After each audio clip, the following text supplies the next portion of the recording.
Kozhikode GST ഭവനിലേക്ക് പ്രതിഷേധ March സംഘടിപ്പിച്ച് Kerala hotel and restaurant association Kozhikode ജില്ലാ കമ്മിറ്റി.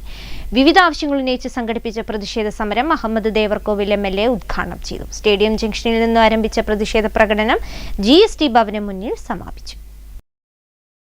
കെട്ടിട ഉടമ GST നൽകിയില്ലെങ്കിൽ വ്യാപാരികളിൽ നിന്നും ഈടാക്കുന്ന തീരുമാനം പിൻവലിക്കുക, ഹോട്ടലുകളെ GSTയിൽ നിന്നും ഒഴിവാക്കുക, പാചകവാതക വിലവർധന പിൻവലിക്കുക, അനധികൃത ഭക്ഷണങ്ങൾ വിൽപ്പനശാലകൾ നീക്കം ചെയ്യുക, അസംസ്കൃത വസ്തുക്കളുടെ വിലവർധനവ് നിയന്ത്രിക്കുക എന്നീ ആവശ്യങ്ങൾ ഉന്നയിച്ചുകൊണ്ടാണ് Kerala hotel and restaurant association Kozhikode ജില്ലാ കമ്മിറ്റിയുടെ നേതൃത്വത്തിൽ പ്രതിഷേധ മാർച്ചും ധർണയും സംഘടിപ്പിച്ചത്.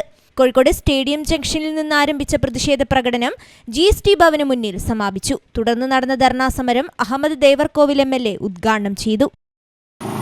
കേരളത്തിലെ വ്യാപാരികളെ സംബന്ധിച്ചിടത്തോളം, വ്യവസായികളെ സംബന്ധിച്ചിടത്തോളം ഒക്കെ തന്നെ ഗുരുതരമായ ഒരു പ്രശ്നത്തിലേക്കാണ് പുതിയ GST നയം മൂലം ഉണ്ടാകുന്നത് എന്നൊരു യാഥാർത്ഥ്യമാണ്. സാധാരണഗതിയിൽ ബില്ലിംഗ് ഓർഡർമാർ GST അടച്ചു വരുന്നതാണ്.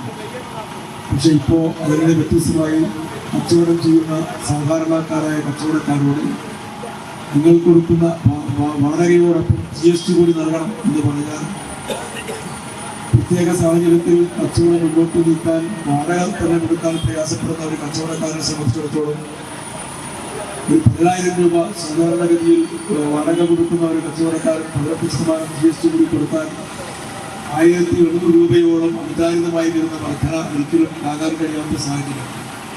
തൊഴിൽ നികുതിയുടെയും ലൈസൻസ് ഫീസിലെയും പാചകവാതകത്തിനും ഭീമമായ വർധനവും, ഹോട്ടലുകളിൽ ഭക്ഷണം പാകം ചെയ്യുന്നതിന് ഉപയോഗിക്കുന്ന അസംസ്കൃത വസ്തുക്കളായ മൈദ, ഉള്ളി, വെളിച്ചെണ്ണ, പാമോയിൽ, നാളികേരം ഉൾപ്പെടെ എല്ലാ അസംസ്കൃത സാധനങ്ങൾക്കും വില ദിനംപ്രതി കത്തിക്കയറുകയാണെന്നും ഇത് ഹോട്ടൽ വ്യവസായത്തെ തകർക്കുകയാണെന്നും സർക്കാർ അടിയന്തരമായി പ്രശ്നത്തിൽ ഇടപെടണമെന്നും സമരത്തിൽ ആവശ്യം ഉയർന്നു.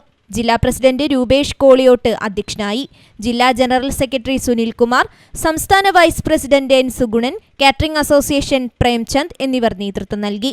ജില്ലാ സെക്രട്ടറി US സന്തോഷ് കുമാർ സ്വാഗതവും ജില്ലാ ട്രഷറർ ബഷീർ ചീക്കീസ് നന്ദിയും പറഞ്ഞു. News bureau, Kozhikode.